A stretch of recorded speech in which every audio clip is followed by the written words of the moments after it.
Atos dos Apóstolos, capítulo 13. Nossa exposição será do versículo 13 até o versículo 52. Mas agora, nesse primeiro momento, nós leremos do versículo 13 até o versículo 16, o comecinho do versículo 16. A palavra do Senhor que vamos ouvir agora, que nós possamos, nesse instante, ter da parte dele bênçãos espirituais nesse momento de edificação. Diz o texto: E navegando de Pafos, Paulo e seus companheiros viajaram a Perge da Panfilha. João, porém, deixando-os, voltou para Jerusalém. Mas eles, saindo de Perge, chegaram a Antioquia da Pisídia. No sábado, entraram na sinagoga e sentaram-se. Depois da leitura da lei e dos profetas, os chefes das sinagogas mandaram dizer-lhes: Irmãos, se vocês têm alguma palavra de consolo para o povo, falem. Paulo, levantando-se e fazendo com a mão sinal de silêncio, disse. Até aqui, vamos orar. Senhor, Deus maravilhoso, Deus bendito, nós te louvamos e bendizemos por esse tempo que o Senhor nos dá, porque o Senhor nos concede que possamos ser edificados pela Tua palavra. Ó Senhor, que as palavras dos meus lábios e o meditar do meu coração sejam agradáveis a Ti, meu Deus. Esse é o desejo do nosso coração. É o desejo para que o Senhor seja glorificado e exaltado, Senhor, por meio da pregação da Tua palavra. Que o Senhor fale conosco, como sempre tens falado, para a Tua glória. Em nome de Jesus Cristo. Amém. Meus irmãos, se vocês estiveram atentos às notícias que circulam o mundo nesses últimos dias, tomaram conhecimento do brutal assassinato que sofreu o senhor George Floyd, um homem negro que aparentemente foi assassinado por um policial branco por motivos racistas. Nós não sabemos exatamente os motivos que levaram àquela apreensão daquela forma, que inclusive foi filmada, inclusive é uma coisa que você pode ter acesso e que nos causa um embrulhar no estômago, que nos causa profundo estranhamento, como um ser humano pode levar outro à morte daquela forma e por um motivo aparentemente tão banal, se caso for mesmo a questão referente a racismo. Nós ainda não sabemos, investigações estão sendo feitas. E temos observado que um grande movimento por conta desse assassinato se instaurou nos Estados Unidos, e várias cidades dos Estados Unidos agora estão tendo grandes movimentos, grandes passeatas e violência. Alguns grupos mais extremados, alguns grupos que já têm certa sede pela violência e pelo sangue, estão depredando delegacias, depredando lojas, farmácias, tocando fogo em veículos, e a violência tem se instaurado naquele local, naquele país. Certamente, ao olharmos para isso e entendermos o motivo que leva a tamanha violência, nós nos compadecemos, mas ao mesmo tempo pensamos: será que isso realmente resolve? Será que essa é a forma que nós podemos encontrar, a melhor forma que nós podemos encontrar para lidar com a violência ou com o discurso de ódio, como um caso possível de racismo? Por outro lado, aqui no nosso país, temos enfrentado também situações interessantes dessa ordem, discursos de ódio, a ponto de uma lei estar sendo discutida no Senado, uma lei que diz ser contra fake news e discurso de ódio. E a discussão em torno de qual seria o critério, qual seria o padrão, e a verdade é, no final de contas, quem vai checar a veracidade de uma notícia, sendo ela fake news ou não? E isso leva-nos a pensar, por exemplo, como o caso recente aqui do nosso presidente, que por estar tomando leite juntamente com os seus ministros, e ali através de um desafio por causa dos agricultores, aqueles que trabalham na área de leite do nosso país, está sendo acusado de neonazismo, ou de usar um símbolo neonazista por estar tomando leite. Essas coisas mexem com a gente, essas coisas nos trazem certo estranhamento e até mesmo alguma risada de canto de boca. Mas o fato é que uma lei como essa, se realmente aprovada, será que ela vai dar conta de verificar esse tipo de informação? Ou somente aquela que aqueles que são considerados os checadores de notícia não gostarem? Isso tem acontecido no nosso país com uma certa frequência. Nós temos visto algumas notícias estranhas que ficam na mídia e que não são de maneira nenhuma questionadas, enquanto que outras são.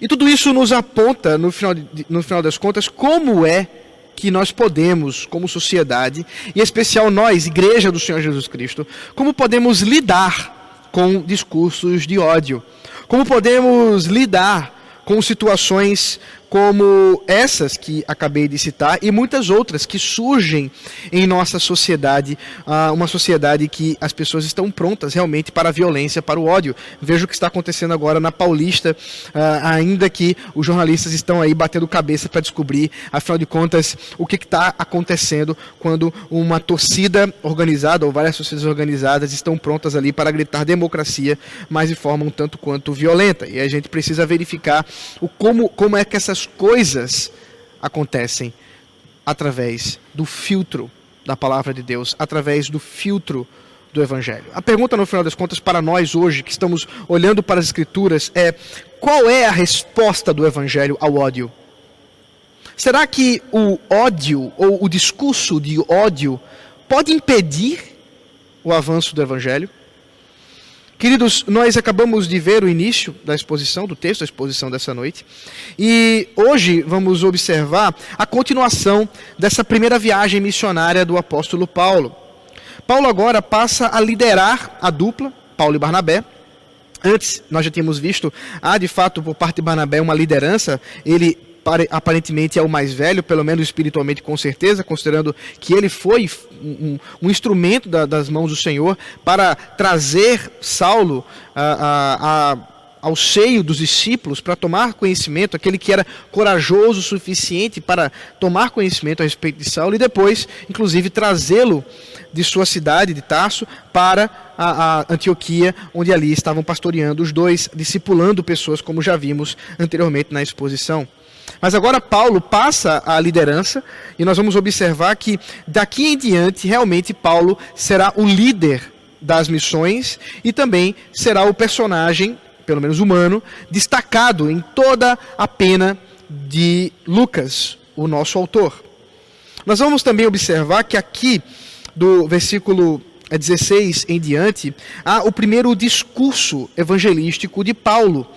Esse que vai nos mostrar o padrão da pregação do apóstolo Paulo e que se assemelha muito com o padrão de Pedro, de Estevão, que nós já temos observado. Nós também vamos ver a resistência dos judeus e a vitória na pregação dos gentios. Como que o evangelho está alcançando os gentios e como isso começa a se espalhar de maneira poderosa, apesar do ódio dos judeus, apesar da resistência dos judeus, apesar da tentativa dos judeus de blasfêmia, de discursos realmente de violência contra os discípulos, contra o evangelho do Senhor Jesus Cristo não pode ser detido. Essa noite, queridos, nós vamos observar que discursos de ódio não podem impedir o avanço do evangelho. Não. O poder do Senhor, o braço forte de Deus, conduz a história da redenção. E nem mesmo forças violentas, palavras de ódio, podem impedir que o evangelho seja pregado e transforme vidas.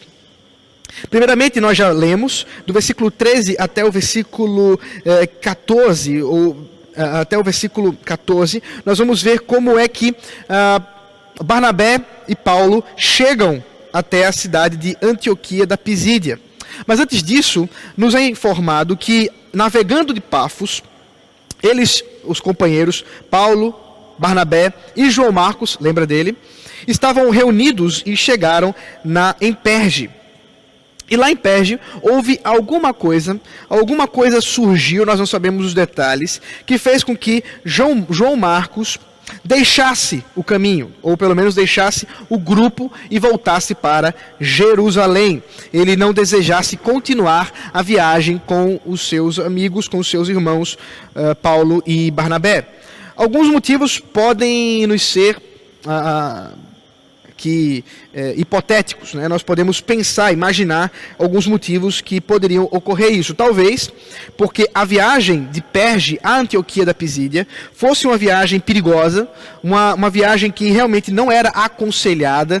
Havia trechos muito perigosos que eram conhecidos por assaltos, por violência. E talvez João Marcos tenha acovardado e tenha pensado que não valeria a pena continuar com eles em Jerusalém, seria mais seguro para ele. Nós não sabemos, isso é uma hipótese.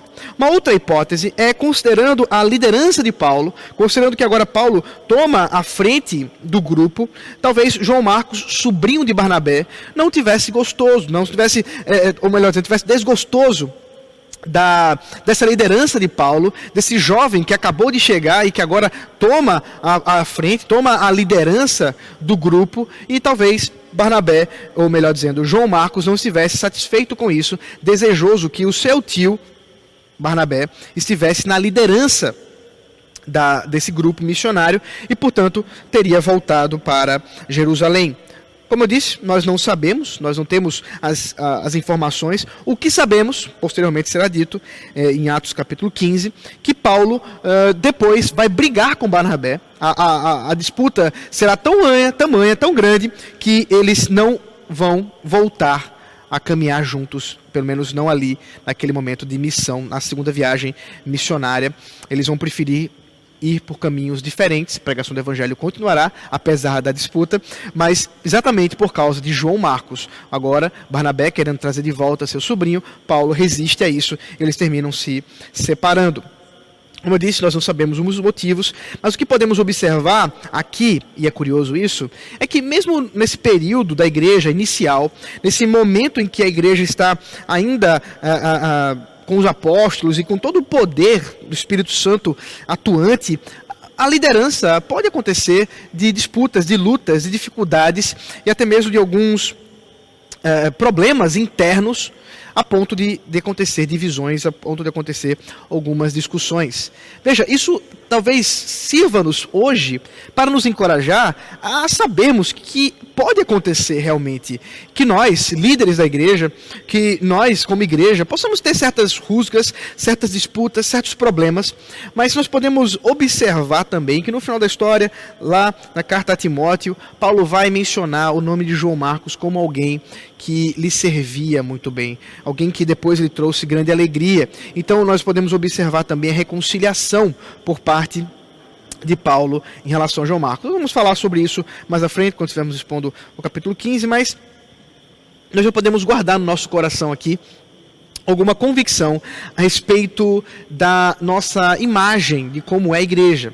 Nós estamos num mundo caído e mesmo uma igreja que tem os apóstolos, uma igreja cheia do Espírito Santo, tem certos problemas, certas confusões como essa que acabamos de observar, mesmo no meio de uma viagem missionária.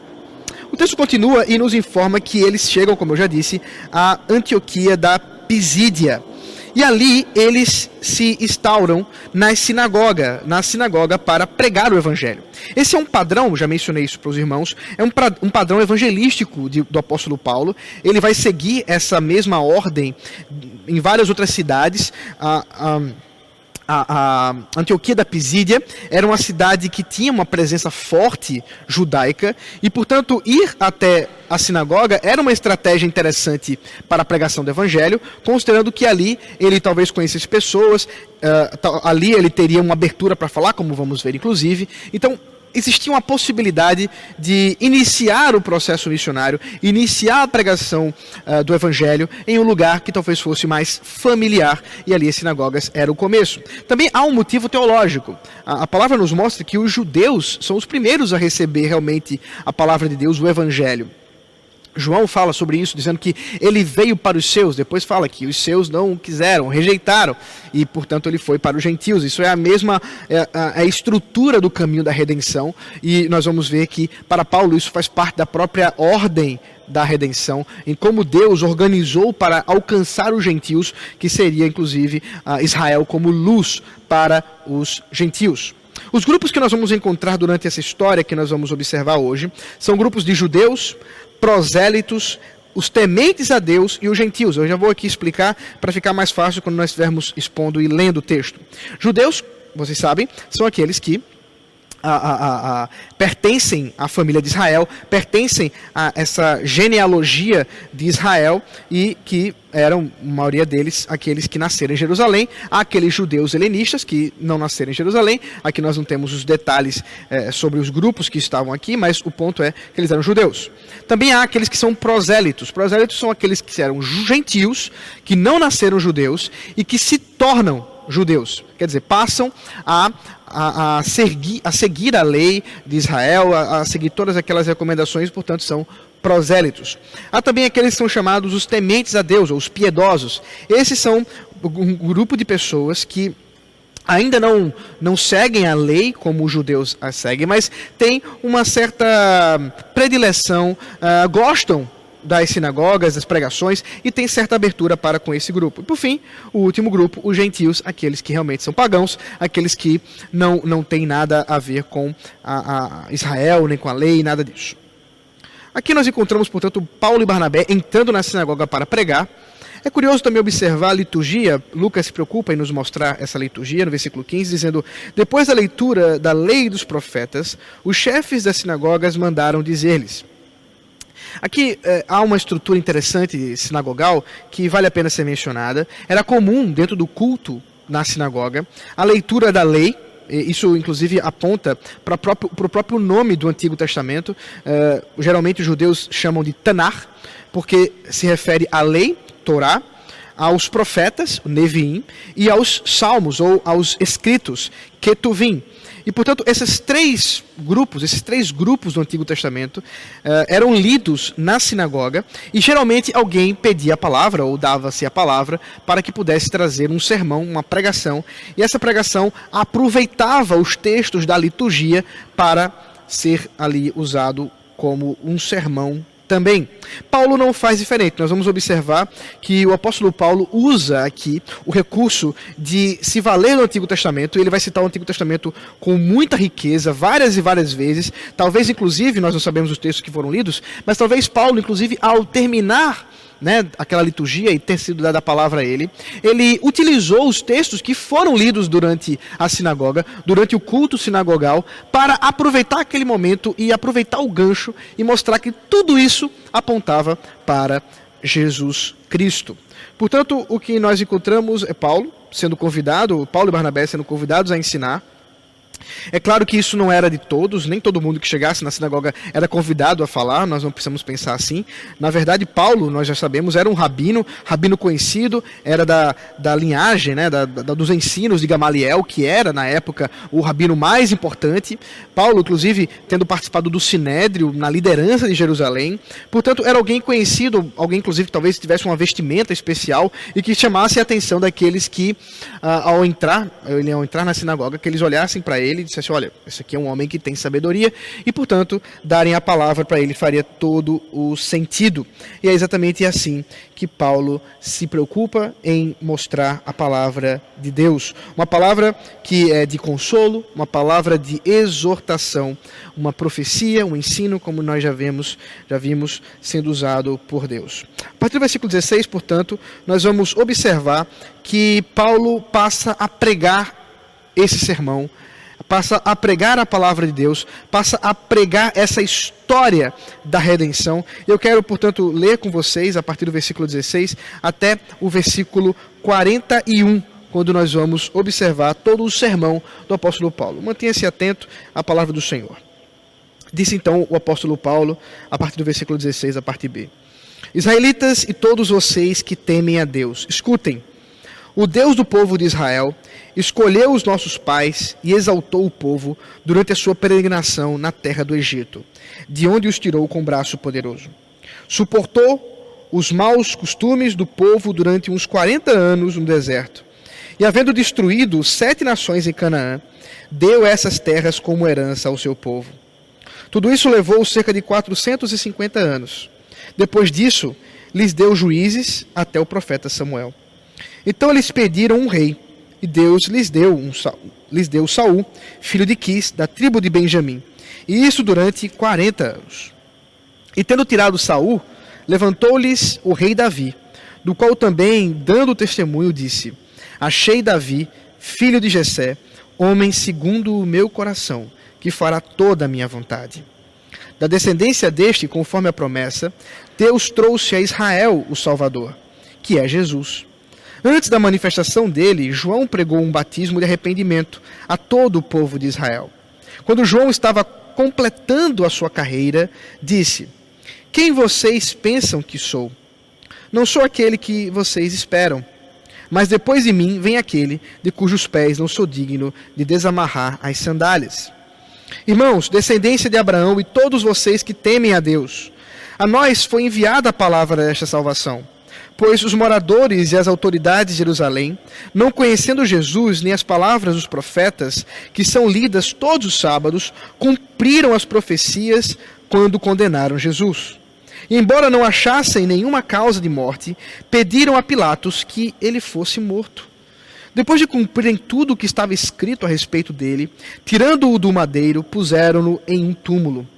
Mas Deus o ressuscitou de entre os mortos, e durante muitos dias ele foi visto pelos que o tinham acompanhado, da Galiléia para Jerusalém, os quais são agora as suas testemunhas diante do povo. E nós anunciamos vocês o evangelho da promessa feita aos nossos pais, como Deus a cumpriu plenamente a nós, seus filhos, ressuscitando Jesus, como está escrito no Salmo número 2, você é meu filho, hoje eu gerei você. E quanto ao fato de que ressuscitaria dentre os mortos para que jamais voltasse à corrupção, Deus expressou desta maneira: e cumprirei a favor de vocês as santas e fiéis promessas feitas a Davi. Por isso também diz o outro salmo: não permitirás que o teu santo veja corrupção. Porque tendo Davi, no seu tempo servido como plano de Deus, morreu, foi sepultado ao lado de seus pais e viu corrupção. Porém aquele a quem Deus ressuscitou não viu corrupção. Portanto, meus irmãos, saibam que é por meio de Jesus que a remissão dos pecados é anunciada a vocês. E por meio dele, todo aquele que crê é justificado de todas as coisas das quais vocês não puderam ser justificados pela lei de Moisés. Portanto, tenham cuidado para que não lhes aconteça o que os profetas disseram. Vejam, ó desprezadores, fiquem maravilhados e desapareçam, porque no tempo de vocês eu realizo obra tal que vocês não acreditarão se alguém lhes contar. Então aqui nós encontramos esse maravilhoso sermão do apóstolo Paulo. E observe como ele se preocupa em conectar essa grande história da redenção. Veja como ele se propõe a mostrar um Deus fiel ao pacto, um Deus que está conduzindo essa história, e ela vai culminar em Jesus Cristo. Esse sermão do apóstolo Paulo é um sermão de exaltação a Cristo. Esse é o grande ponto que ele quer chegar, esse é o grande lugar que ele quer ir. E para chegar até lá, ele primeiro mostra um Deus fiel ao pacto, como eu mencionei. Um Deus que escolheu e que livrou e que cuidou do povo no Egito. E com um braço forte tirou esse povo do Egito para os levar àquela terra prometida, a terra de Canaã. Mas antes que chegasse na terra de Canaã, Deus conduziu o povo no deserto com grande misericórdia, apesar do comportamento do povo de Israel, apesar do pecado do povo no deserto. Não, Deus não usou de justiça imediata, antes com grande misericórdia e fidelidade ao pacto que Ele mesmo fez de graça. Ele manteve aquele povo. Ele manteve e susteve aquele povo até que chegassem na terra prometida. E nós vamos ver que através de Josué, primeiro Moisés, agora Josué, esses servos do Senhor, esse povo de Israel, vai e entra na terra prometida, vai inclusive vencendo povos com grande poder, 7 povos que são mencionados, tudo isso dando grande glória ao Deus Criador dos céus e da terra, ao Deus fiel, ao Deus Senhor do pacto. Deus fez isso, diz o apóstolo Paulo, por 450 anos, aproximadamente. É o que nós vamos observar desde o início do exílio ali do Egito, quando eles estão sendo escravizados, até quando eles chegam finalmente na terra de Canaã. É mais ou menos esse cálculo que Paulo faz e que é atestado pelas Escrituras. Nós vamos observar que Deus, com sua fidelidade, dá a terra prometida, dá também líderes, juízes, depois reis, para guiar o povo, para que o povo não estivesse abandonado, mas Deus traz líderes para solucionar, para libertar o seu povo. Se você já leu o livro de Juízes, já observou como Deus manda juízes para cuidar do povo, para guardar o povo, apesar de um povo rebelde, apesar de um povo que sempre está se voltando para a idolatria. Na monarquia não é diferente. Nós vamos ver primeiro Saulo, o rei, antes do rei, porque é um rei antes da monarquia esperada, que é a monarquia de Davi. É um rei que primeiramente é escolhido, mas depois ele é negado, Deus não o deseja mais e unge Davi, que aqui o apóstolo Paulo lembra, é segundo o coração do próprio Deus. Ao apontar tudo isso, Paulo não deseja de modo algum, observe bem, exaltar qualquer um dos personagens citados, seja Samuel que foi citado, seja Davi, seja Saul, Josué ou Moisés. Mas deseja mostrar que mesmo Moisés, mesmo Josué, mesmo Samuel, mesmo Saul e até mesmo Davi, segundo o coração de Deus, não foi, ou nenhum deles era o Salvador de Israel. Não, Deus enviou o seu Salvador, ele é da descendência de Davi, e é ele que culmina essa história, o nome dele é Jesus. Ele é o Salvador esperado, ele é o Salvador libertador, ele sim é aquele que traz a salvação para o povo. Portanto, Paulo lembra isso, traz todo esse contexto histórico e nos mostra o grande evangelho, o resumo daquilo que é o evangelho de Jesus Cristo, aquilo que ele diz ser a palavra de salvação que chegou até ele e que agora ele passa àqueles que estão lhe ouvindo na sinagoga. Ele lembra também a história de João Batista. Nós não sabemos se aquele povo que está aqui ouvindo tinha conhecimento de João Batista, mas ele cita João. João que trouxe o batismo para arrependimento. João que trouxe esse momento de passagem entre o período do Antigo Testamento, o período dessa primeira administração da Aliança da Graça, e que agora passa para essa nova administração, essa nova forma como Deus vai conduzir mediante Jesus Cristo, agora vindo em carne, agora cumprindo plenamente as profecias, as promessas que outrora foram feitas. E João, portanto, não é o Messias esperado. João atesta isso, ele diz, olha, não sou eu, não sou nem digno de amarrar as sandálias dos pés dele, mas ali está o Senhor Jesus Cristo, ele aponta Jesus, e finalmente Paulo passa a mostrar como é que Jesus veio e a sua obra. Paulo também mostra que apesar dos judeus de Jerusalém estarem reunidos todo sábado nas sinagogas, lendo a Tanar, como eu mencionei, a lei, os profetas e os escritos, apesar de fazerem isso todos os sábados, eles não entendiam nada. E a prova para Paulo que eles não entendiam nada é que eles crucificaram Jesus. E ele mostra que eles não entendiam nada, crucificando Jesus, para que se cumprisse aquilo que eles liam sem entender. É curioso observar o desenvolvimento aqui do raciocínio, porque mostra como a soberania de Deus, ela vai se manifestando nessa história de maneira tão maravilhosa, apesar da ação humana, apesar da responsabilidade humana, e Paulo, de modo algum, deseja excluir a responsabilidade, pelo contrário, ele mostra que aqueles homens, as autoridades de Jerusalém, aqueles judeus que não entendiam do que liam, colocaram o inocente como culpado e o crucificaram. E ao fazerem isso, cumpriram as promessas que foram prometidas no Antigo Testamento, que eles mesmos liam sem saber.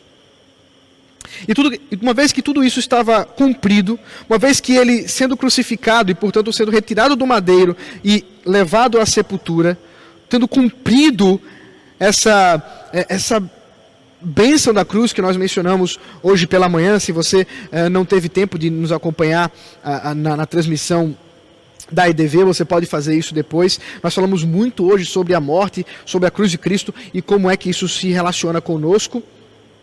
O apóstolo Paulo passa a mostrar que também faz parte do Evangelho a ressurreição. Nós não podemos simplesmente falar da morte de Cristo, mas também devemos falar da ressurreição. E ele mostra que essa ressurreição, ela não foi alguma coisa feita às escondidas, mas ela ficou clara, porque muitas pessoas testemunharam isso. Há muitas testemunhas oculares. E ele vai lembrar esse mesmo argumento quando, na primeira carta aos Coríntios, capítulo 15, ele mostra que da importância da ressurreição, da doutrina da ressurreição, que uma vez que Jesus ressuscitou, nós também ressuscitamos com ele. E assim, cumprida todas as promessas, Deus, fiel em cumprir tudo isso, mostra a sua fidelidade ao pacto que tem Jesus como mediador, a esse pacto da redenção, a essa promessa que foi feita e que agora é cumprida de maneira perfeita. Isso é o Evangelho. Queridos, o Evangelho é alguma coisa muito importante para nós, porque é o motivo de nós existirmos, é o motivo de nós sermos redimidos pelo Senhor, e é aquilo que nós devemos proclamar, que nós devemos pregar. Observe, portanto, que o apóstolo Paulo está fazendo um grande resumo do Evangelho, e nós não devemos perder de vista o que é o Evangelho. Eu já mencionei isso antes, e algumas pesquisas já foram feitas, em que se pergunta a pessoas de igreja, até mesmo líderes, o que é o Evangelho? E é curioso pensar que muitas pessoas não sabem dizer o que é o Evangelho. Muitas pessoas não sabem resumir de maneira básica o que é o Evangelho. E quando tentam, fazem errado. Talvez alguns digam assim, não, o Evangelho é fazer o bem. O Evangelho é com a gente cumprir a lei. O Evangelho é alguma coisa que diz respeito a como eu me sinto diante de Deus. Mas o Evangelho não tem nada a ver conosco. O Evangelho tem a ver com a obra de Jesus Cristo. O Evangelho tem a ver com o que Ele fez. Observe que foi exatamente essa pregação de Paulo. Essa pregação cristocêntrica que mostra como Jesus é o centro da história desde o começo. E que vai se cumprindo parte a parte até chegar nesse grande clímax que é a morte e a ressurreição de Cristo. E que agora todos nós somos alvo porque Ele nos redimiu mediante essa grande obra. Isso é o Evangelho.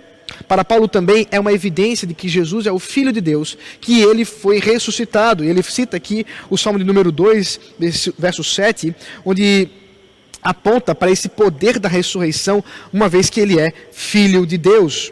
Também cita o Salmo 16, verso 10, quando Davi está expressando ali o seu canto ao Senhor. E o texto parece falar de Davi, mas Paulo raciocina, calma. Davi viu a corrupção. Davi realmente cumpriu aquilo que estava previsto para ele, mas chegou um momento em que ele morreu e o seu corpo foi sepultado. E lá está até hoje. Está morto, não ressuscitou. De modo que o Salmo 16, verso 10 não pode se referir a Davi, mas a outro. Davi falara de outro. Quem é esse outro? Paulo explica, é Jesus. Ele é o Filho porque foi Ele quem não viu corrupção, porque tendo sido morto, ressuscitou.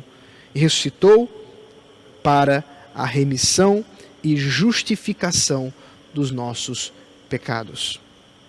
Veja como é interessante observar o apóstolo Paulo já demonstrando os seus pontos doutrinários que posteriormente ele vai desenvolver nas suas cartas, que ele vai destrinchar melhor. Nós temos visto inclusive isso nos nossos estudos no domingo pela manhã, nos estudos da IDV. E nós temos observado, e aqui vemos mais uma vez, que esse sacrifício de Jesus, essa morte de Jesus Cristo, tem a ver com a remissão, o perdão dos nossos pecados. Ele diz, não somente dos nossos, mas de todos. Ele observa que esse perdão não é alguma coisa limitada a nós, mas a todos. Veja o versículo 38 e 39. Portanto, meus irmãos, saibam que é por meio de Jesus que a remissão dos pecados é anunciada a vocês. E é por meio dele que todo o que crê é justificado de todas as coisas das quais vocês não puderam ser justificados pela lei de Moisés. Isso certamente causou um grande alvoroço para aqueles que estavam ouvindo, considerando o apreço que os judeus tinham à lei, inclusive o entendimento incorreto, o entendimento errado a respeito da expectativa do que a lei poderia produzir, porque a lei nunca poderia produzir salvação. Pela lei ninguém poderia ser justificado. Mas aqui o apóstolo Paulo explica que isso tudo se deu por causa de Jesus. por causa da morte de Jesus, por causa do seu santo evangelho. Ele é o meio pelo qual nós temos a remissão dos pecados e é o meio pelo qual nós temos a justificação. Nós somos tornados justos. A lei não poderia fazer isso. Certamente essa palavra, certamente essa conclusão causou um grande alvoroço àqueles que ouviram, e posteriormente causará um alvoroço maior àqueles que se levantarão para blasfemar contra a verdade de Deus. Por fim, no versículo 40 a 41, o apóstolo Paulo termina o seu sermão àqueles irmãos, àqueles judeus, asseverando do chamado ao arrependimento. Portanto, tenham cuidado para que não lhes aconteça o que os profetas disseram. Paulo conclui o seu sermão com um chamado ao arrependimento, da convicção de que esse sermão não poderia ficar simplesmente na teoria, mas num chamado a todos eles que, ao ouvirem esse evangelho, não deveriam ensurdecer-se, não deveriam endurecer o seu coração, antes deveriam crer. E o texto que ele cita para evidenciar isso é esse Abacuque capítulo 1, versículo 5. O contexto de Abacuque é um contexto de ira da parte de Deus, em que fala ao profeta que Deus haverá de derramar a sua justa ira contra um povo idólatra, o povo de Israel. E a resposta maravilhosa que eles terão, que vão ficar maravilhados e desaparecerem e serem despedaçados, é exatamente o exílio babilônico. Então, observe que Paulo traz esse texto duro, esse texto de ira, esse texto que mostra um Deus que não trata os pecadores de maneira qualquer, mas antes derrama a sua ira, antes estabelece muito bem a sua justiça, para chamar esses homens ao arrependimento, para chamar esses homens à verdade do Evangelho. Que isso não acontecesse com eles, diz o apóstolo Paulo. Portanto, ele termina esse sermão, e é curioso observarmos a resposta, as reações a toda essa pregação do Evangelho. Veja comigo a partir do versículo 42 até o 52, esse momento final, onde nós observamos as reações ao Evangelho.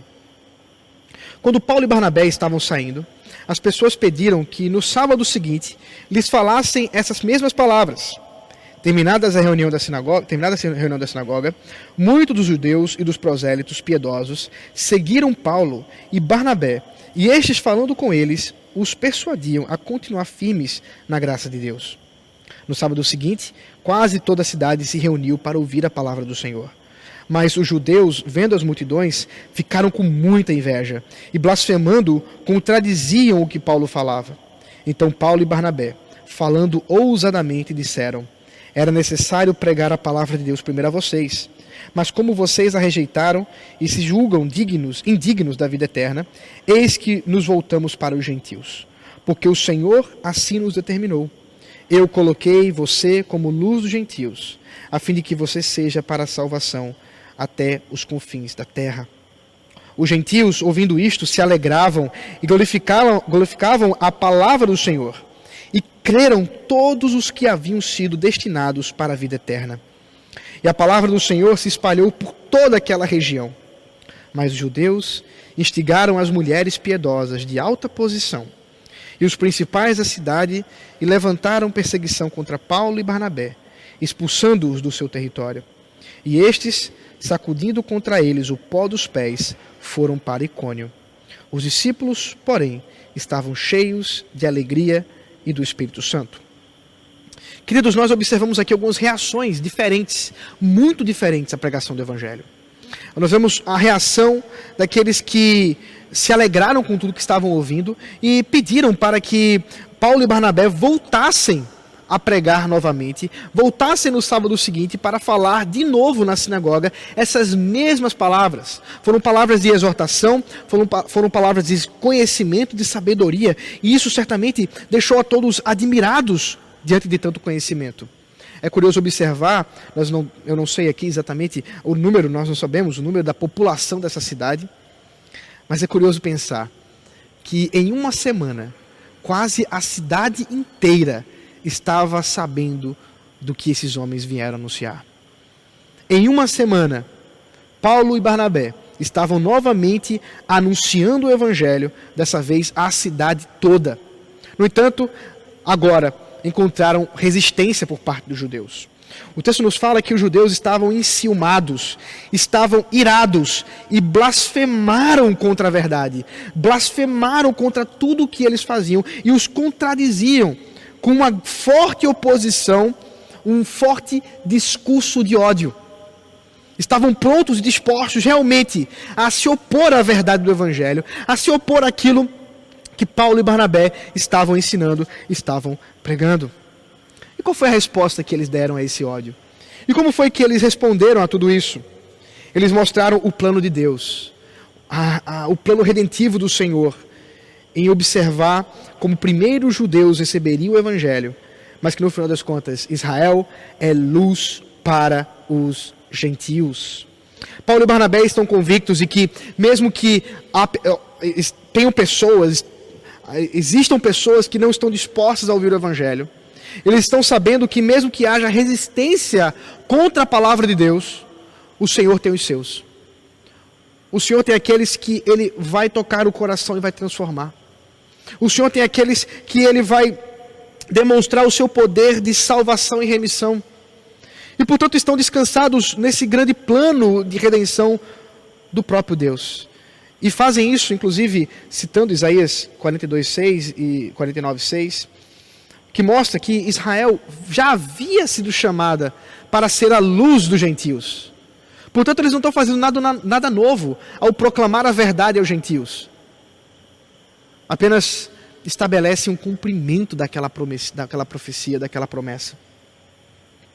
Isso trouxe grande alegria para os gentios. É interessante observar, e talvez dê para imaginar como isso aconteceu. Havia, naquele momento, muitos gentios que observavam todo aquele discurso, que olhavam para toda aquela confusão que estava acontecendo entre Paulo, Barnabé e os judeus, e pensavam, será que isso tem alguma coisa a ver conosco? E é interessante ver que quando Paulo disse, olha, isso não é para vocês, judeus, porque vocês se acham indignos da vida eterna. Isso é para os gentios. E eles que, como se estivessem surpresos, olharam para tudo isso e se alegraram.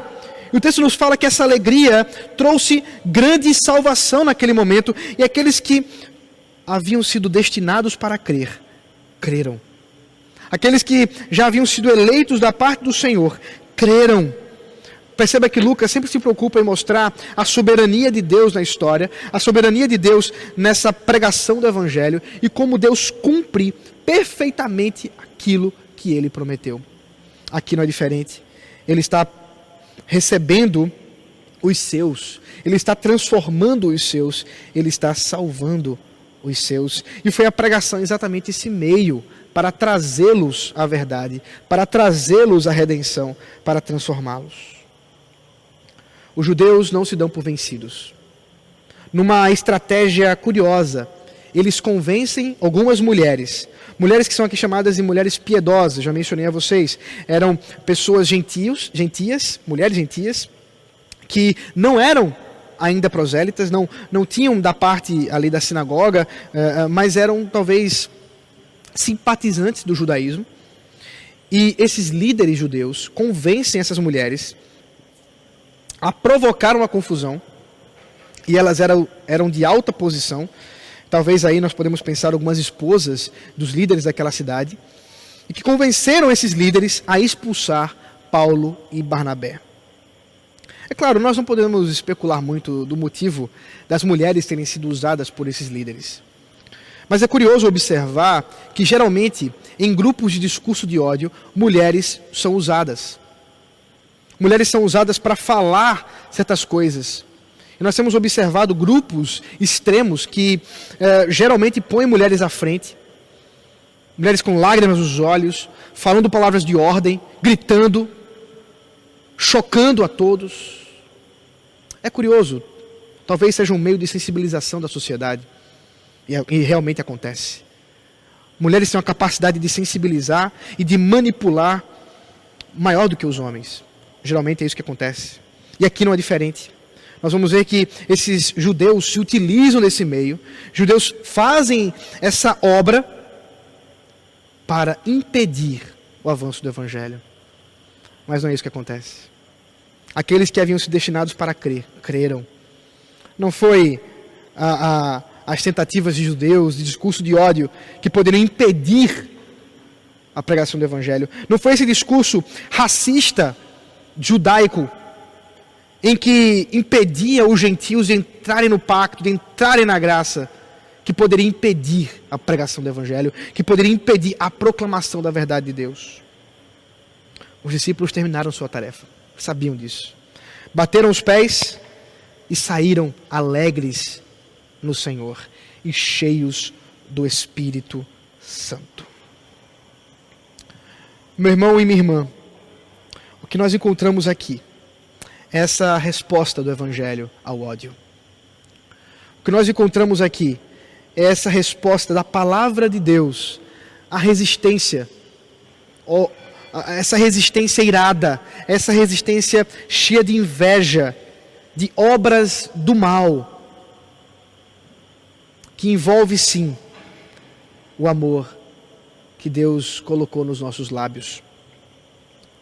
Primeiro devemos observar que Deus é fiel, é dono da história. Ele é o soberano Senhor contra todo ódio.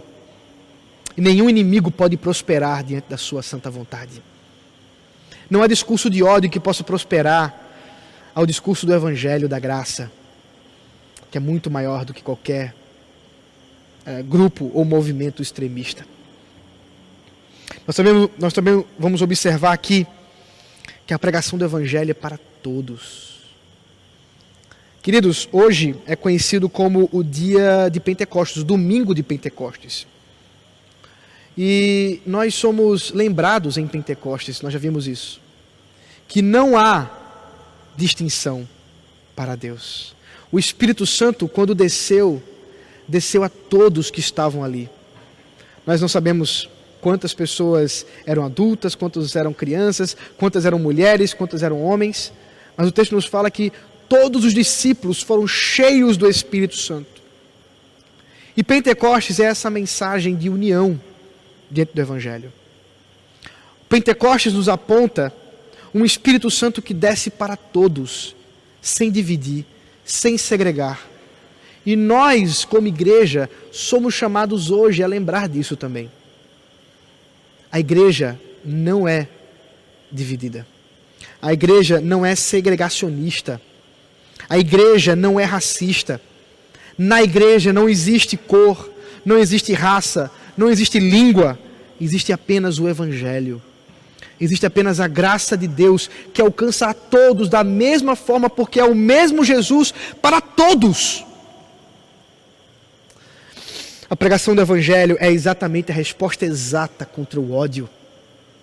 A pregação do Evangelho é a dose certa contra aqueles que se levantam para matar pessoas por motivos banais, para tentar distorcer a verdade com notícias falsas, para tentar impedir a propagação do Evangelho com forças estatais, com artigos de leis. Nós já vimos, nada disso, nem decretos do governo, nem falsas profecias ou falsas notícias, nem discursos de ódio podem impedir a pregação do Evangelho, podem impedir o avanço do Evangelho. E quer saber mais? Tudo isso aponta, no final das contas, para também uma mensagem de ameaça. Há aqui da parte de Deus, no seu Evangelho, o aroma saboroso, o aroma cheiroso da graça e da salvação.